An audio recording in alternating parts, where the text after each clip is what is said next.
welcome to another episode of the Electronic Cafe. In this particular one, we're going to be showing you our conversation with the rather brilliant Paul Thomas Saunders.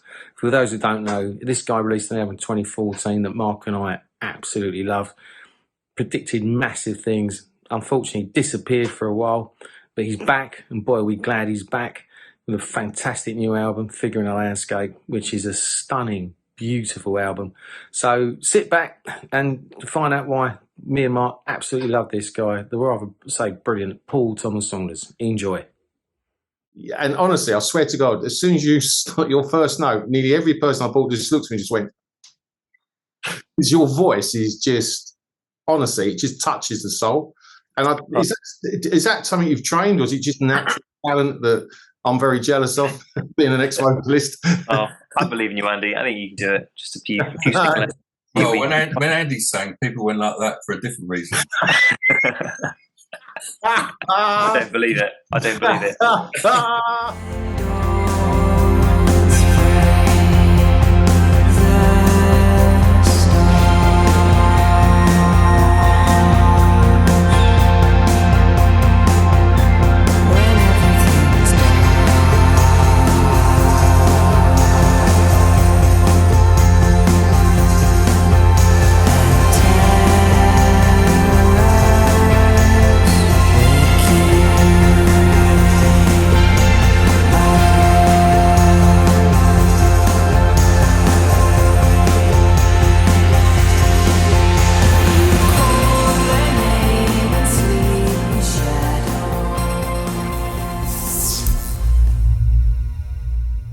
Right, hey everyone. Our guest today is someone who blew us all away about 8 years ago when his first album, Beautiful Desolation, came out. And we're so glad he's back to talk about his new album. Paul Thomas Saunders, welcome to the Electronic Cafe, my friend. It's good to have you here. Thank you so much for having me, guys. It's a pleasure. It's been a long time coming. Yeah, thanks. And congratulations on the new album, Figuring a Landscape. It sounds fantastic. I've been playing to death all weekend. You must be extremely pleased with it. It's just so nice to kind of make a thing, you know? Like, it's just really nice to make a thing and then for it to be kind of out there, I think. Like, you hear that a lot, but it really is.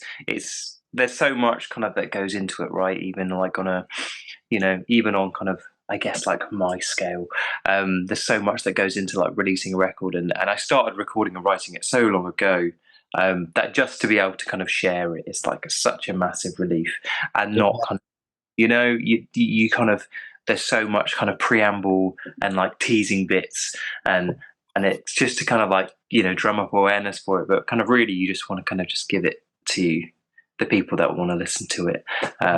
That's the only way kind of people are going to connect with it, not with all the kind of like, you know, the content creation that comes before.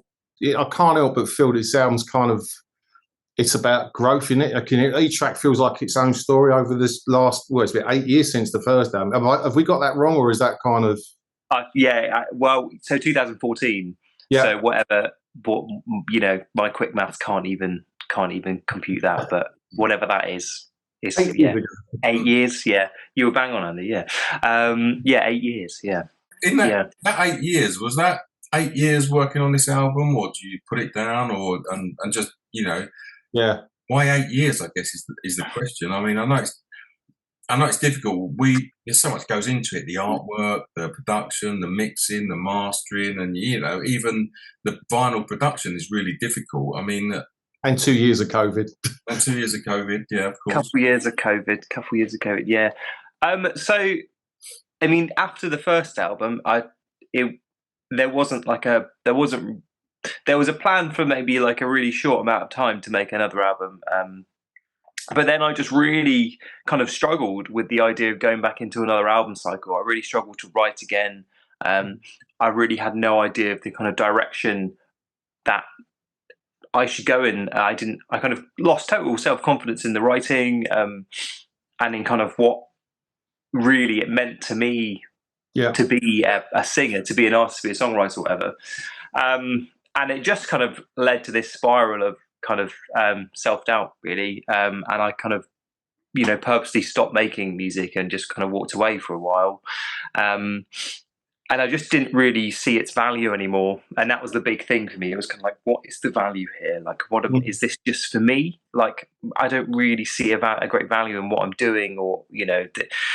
And so, yeah, so I stopped completely after Beautiful Desolation. So a lot of those years were spent kind of doing nothing to do with music. And maybe 5 of those years, I just kind of, you know, I kind of wanted to start again, really. I kind of, stopped. So that's when I became, so I went back to university. I trained to be a paramedic, and I kind of did that for a while, and did loads of other things, and teaching, and, you know, all sorts. And really, it was great. And, you know, and it wasn't like Lost in the Wilderness. It was kind of like, it felt really right, really, when I started, and it felt really refreshing, and it felt really just, I don't know, a lot more kind of belonging, and I found a lot more community, I think, than I ever did in music. I felt really disenfranchised with the industry, I think. And let that light into your heart.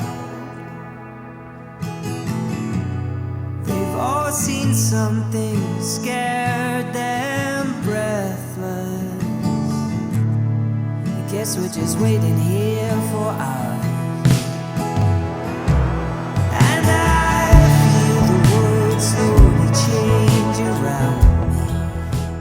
But kind of through all that, there was something missing, and I think I just kind of needed my clock to reset, and just to find that kind of like really primitive desire to create again. And it wasn't even necessarily through kind of like experiencing things like outside of music. It was just like, after a few years, I couldn't not, and I kind of realised its kind of essential importance to me, and the importance of that, I think, connection, that kind of, you know, I found in releasing Beautiful Desolation, and kind of just playing music, kind of, you know, when that album came out, just really visceral kind of connection when you play live, and that visceral connection when people kind of get in touch, and you know, they felt something in the music that kind of, that you have, that, you know, and I can't, you know, there's lots of things I found kind of working outside of music, but kind of maybe not that. Yeah. And I think that's really kind of was a really big thing that I missed, as well as just kind of really needing to kind of make something, just make a thing, became like, oh man, like I just have all this kind of, don't even know what it is, but I guess this kind of just, you know, there's just no output for kind of everything I've processed, I suppose, in the first kind of conscious 20 odd years of my life. Most of it I spent like making stuff, you know, even as a kid, I just made stupid songs, and that it turned into more of like a kind of a real thing when I got into my 20s, and released Beautiful Desolation. But I guess, you know, that was always my way of processing stuff, processing emotions, processing anything that I've been through. And I kind of, you know, found that out the long way, I suppose. And I swear I've seen his tears in boys' eyes. So let the choir sing hallelujah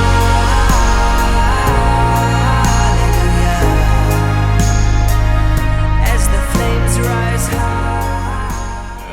I then spent maybe the last 3 years making this album. Kind of started just before lockdown, and it was meant to be a big collaborative record. I was going to like have all my like loads of old friends who kind of, you know, didn't really play music anymore, and loads of kind of my friends who've just, you know, been lucky enough to kind of still make music. And it, you know, the opposite of Beautiful Desolation, which was very isolated in its process. There's like 3 of us or 4 of us in the whole thing. And so that was the plan, like to do this like celebration, this much more kind of uplifting record, really. And then started to record one song. We started to record, I think we did the drums for Heartlands. And then pandemic. And so I ended up doing exactly the same as the first one and recording it by myself in my bedroom. So it didn't really work out like the way it planned. But it turned into a completely different album, and I don't know. I don't like the idea of it being like a lockdown record, but you know, just, you know, that's just Yeah. by default, that's how it happened. But it did shape the album, I suppose. But it became a much more kind of, I guess, a personal record, a much more kind of. There seems to be like at this moment in time, a lot of the lockdown records are coming out now. You know, Simple Minds have brought one out, and it just happened to be albums that were written during lockdown. Some of them were quite introspective, and obviously lockdown was kind of, a struggle for people. But then other people have done albums which are kind of celebratory, which, there's no typical lockdown album. And I get what you mean. I mean, Beautiful Desolation, we love Beautiful Desolation. It's such a big... I'm surprised when you said there's only 3 people involved in the recording of it, because, with the synths on it and the sound of it, it's very anthemic. It's, it's a big album. Mm-hmm. And this album seems to be a little bit more stripped down and ethereal, with guitars and reverbs and stuff. Still big kind of landscape songs. And you can easily tell that it's Paul Thomas Saunders, but it's quite far removed from Beautiful Desolation. Yeah, I think there is different, and there wasn't like a huge conscious effort to depart from it. I think that's always been like the thing about the reason why I started. I stopped really playing in bands and started making music on my own under my own name, was because I thought there was something really kind of, probably pretty narcissistic, but also really just kind of interesting about just purely channeling, my own or one person's kind of creative like journey, like just being able to just not compromise at all. I'd never had the opportunity to kind of experience that when I made music until I started the Paul Thomas Saunders kind of like releasing music under my own name. And so I kind of, the whole point of the project is not to think about it too much. And just work on whatever comes and whatever I'm really into at the time, whatever I'm feeling, just completely channel that and try not to overthink it. And that's like the big kind of overarching thing is, and I think that's what I hope gives it, people who do enjoy it or connect to it. I think, I hope that's really comforting, because it's not, it doesn't feel like a persona. It doesn't feel like a kind of, I'm creating kind of a brand around an act. It's just a very personal project to me, really.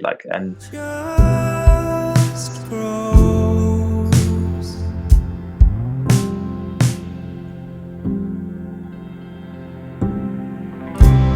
Till you see the light. Till you hear the choir in the heartland. I think that's what's so difficult about it too. That's why I found it so hard to be for Desolation. Is I threw so much of myself into it. I mean, it's at times it's too connected to myself. I can't differentiate from kind of like the music and myself. Yeah, and I think with the new album,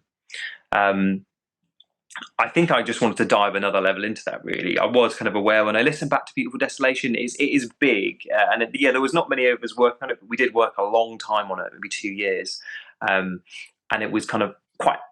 We based like a lot of sounds on concepts, and worked really hard to try and like capture concepts like kind of space and movies we liked in individual sounds. We really kind of dived in and got a bit kind of got a bit wanky with that kind of stuff. And at times we were kind of a bit worried after we'd released it that maybe that kind of put too much of a veil over kind of the stories or the emotion. And I think, I don't know, and I think that's one of the things you just dismantle things after you've made them and kind of overthink them. But with this one, I just really wanted it to be about the kind of the songs, really. The songs I was really proud of. They felt enough for me in their own, and everything on top of that was just fun. I'm more comfortable when I'm producing. I'm more comfortable in the studio than anywhere. And so long as I was confident in the songs, I just wanted to have fun in the studio and not really think about it too much. I wasn't kind of worried about making this kind of so much of like this kind of deep sonic landscape that beautiful Desolation was, that kind of made sense track to track. It was just about kind of getting really lost in the songs really and just trying to represent them as best I could, and being just far less precious, just enjoying it. I just like, it was the most fun process in the world. Like the making Figure in a Landscape was just, you know, it was just by chance. It was quite an isolating experience, but we did quite a few bits remotely. But it was just like the most. I just have the fondest memories of just being in that one spare room. Yeah. Just kind of building it hour upon hour. Nice. It was really great. So you feel you're growing up. I feel nothing.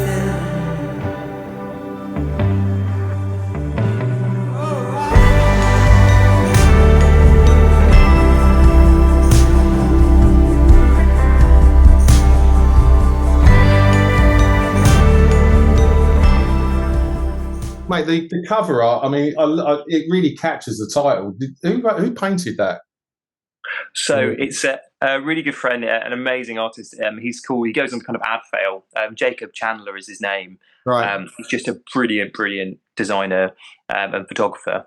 And so I first came across him. So he was a fan of like the first album, and he'd been to a few shows, and so we kind of that's how we kind of initially connected. And then he ended up doing some artwork for a show I did with a band called Hillang Child. And he did the poster for that, and the poster was amazing. And it's kind of like this really, it was just this like impressionist, like just really kind of deep, dark kind of colors. And you could kind of, those kind of, I love those kind of like paintings where you can just go like, you can kind of see and feel the kind of the brush strokes. And so I always had him in the back of my mind after that, because I love that poster. I have it up in my house.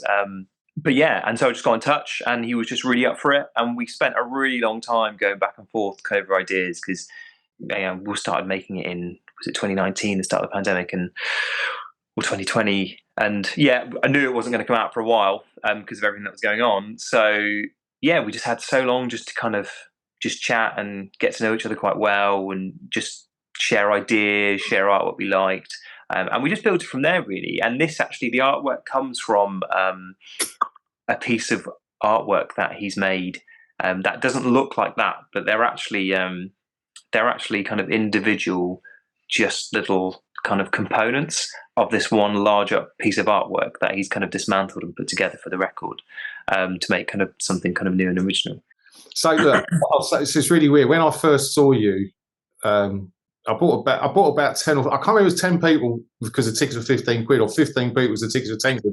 But I bought a lot of people, and I just said, you know, when you hear this guy sing, and honestly, I swear to God, as soon as you start your first note, nearly every person I bought just looked at me and just went, because your voice is just, honestly, it just touches the soul. And is that something you've trained, or is it just natural talent that I'm very jealous of, being an ex-vocalist? Oh, I believe in you, Andy. I think you can do it. Just a few sticking lessons. Well, when Andy sang, people went like that for a different reason. I don't believe it. You're coming on the next record. It's going to be beautiful. I don't know. It's so. I always just sang. Like I always got in trouble at school for just like really 5, 6. I just used to get in trouble just for singing in class. Just when I was working. I just always used to do it. It was probably very, very annoying. But I just kept doing it. And then I come from quite a religious family, I suppose. Myself, I'm not. But I was in kind of like just church choirs, I suppose, when I was a kid. So I kind of kept doing it when I was a bit older. And then, and then that kind of morphed into kind of playing like bad indie music when I was a teenager. And I don't know, just kept doing it. There was always an outlet to do that. Whether it's kind of like, you know, when I was younger, just in choirs, and then growing up, just finding bands and stuff. I don't know. Yeah, it just always seemed to, it came quite naturally. I think I was probably terrible, but I just did it for so many hours that like now I can kind of you know, sing a passable tune. Yeah. That's more than passable. That.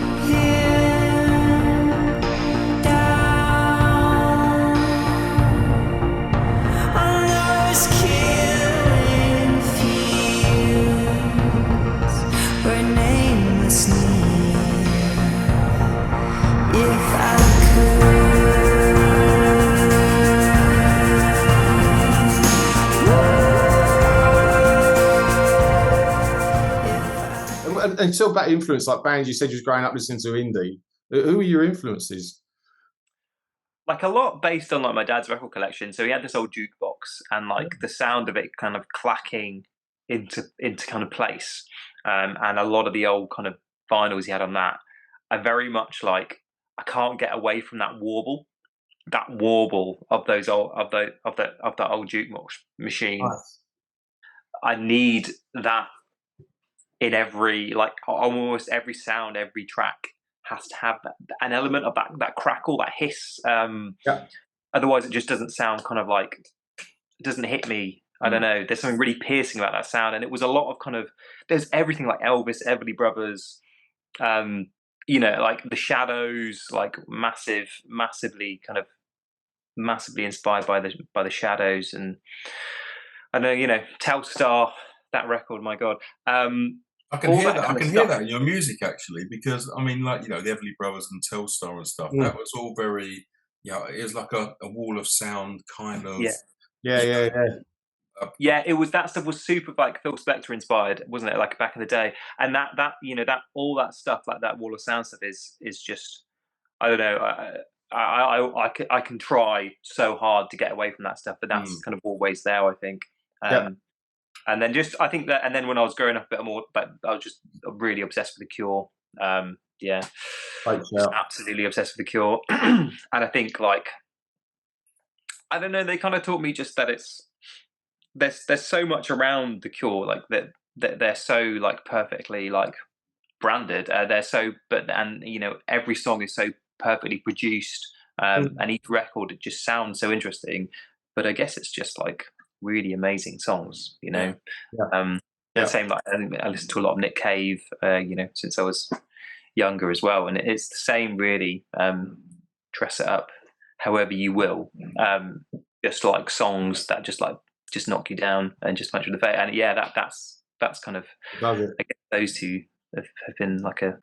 Is there any like current bands that you're listening to or is on your playlist at the moment? Current bands, is there? There might. I think. I mean, it's not like a obscure one, but I love that Yard Act album is wicked. Really like that. Right. That's like pretty undeniably great. Like it's like they are like one of those like very like archetypal northern bands, right? But they're from Leeds, where I used to live. And it's almost like nostalgic, I think, for some reason, listening to it. A great attitude as well, and great lyrics. So just really like, I don't know. In your face. I don't really write socially minded music, but it's just so socially. I don't know. It's got such like a kind of a moral backbone to it. That's like not in your face and not, like, I don't know. It just, I love that album. It's a great album. I'll leave that house, leave your doubt,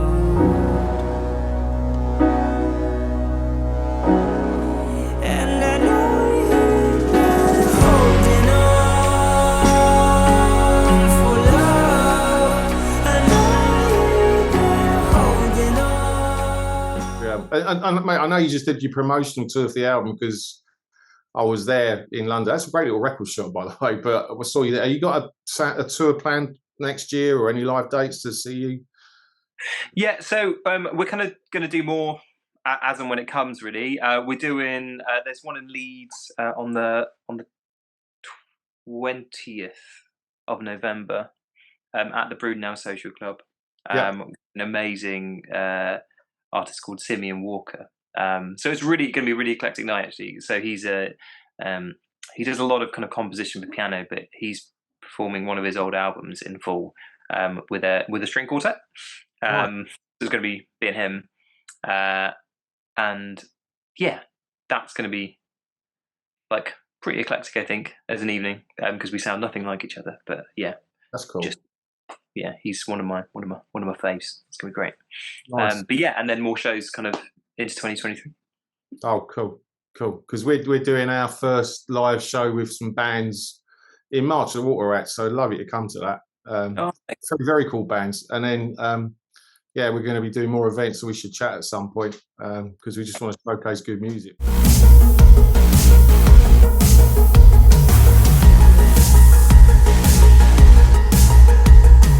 Listen, this has been great. Just want to thank you for your time, buddy. Been really nice to see you properly. I know we've seen you at a lot of shows. You've always chatted to us, but I just want to see your start to keep rising because you're making some fantastic music and more people need to know about it. I had a bet, and I'm not just saying to you on this call. I said to you when I first saw you, 2014, I said, this guy's going to be at Wembley in 5 years, see him while you can. So I still think you're going to get there. Or maybe not, because it's too big and too... That's an optimistic target, right? It's too big and too impersonal for you. So you might be supporting the Cure at the O2, you never know.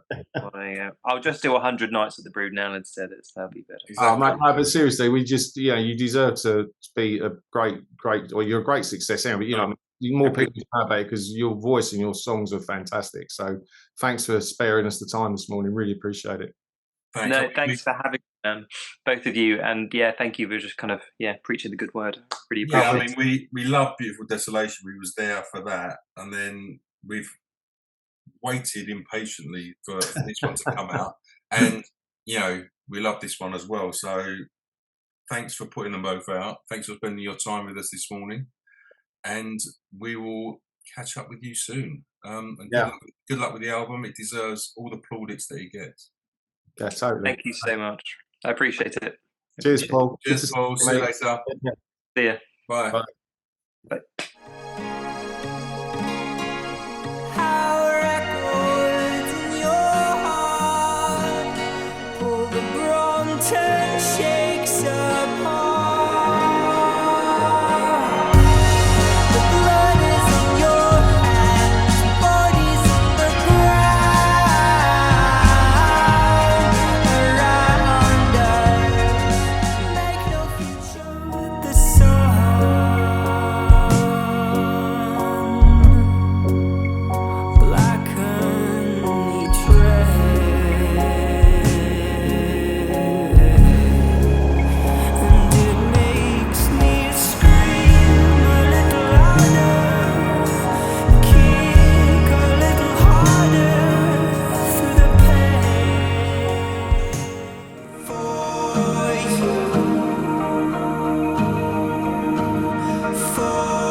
Thanks for watching the Electronic Cafe. We'll see you again soon. Take care. Bye bye.